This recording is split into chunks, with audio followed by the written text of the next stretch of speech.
Čaute všetci, vítajte späť na mojom kanáli. Dnes sa pozrieme na jednu šialenú teóriu o Squid Game, ktorá vám možno úplne zmení pohľad na celý seriál. Pamätáte si hráča číslo 4456, teda hlavného hrdinu, ktorý prežil úplne všetko? A pamätáte si stavčeka s číslom 001? Ten, čo sa tváril ako bezbranný, ale na konci sa ukázalo, že... No, veď viete. Teória.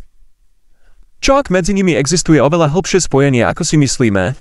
Niektorí fanúšikovia veria, že hráč 01 je otcom hráča 456. Znie to šialené? Počúvajte ďalej. V prvej epizóde, keď sa rozprávajú, starček hovorí, že jeho syn mal rovnaký vek, dokonca spomína, že rád jedol rovnaké jedlo a mal rovnaké správanie. A keď sa hráč 456 vracia domov, jeho mama hovorí, že jeho otec ich kedysi opustil. Čo ak práve 01 bol tým otcom, ktorý odišiel a neskôr vytvoril Squid Game, aby našiel svojho syna?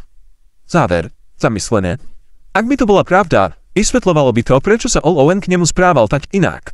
S rešpektom, záujmom, a dokonca mu zachránil život počas hier.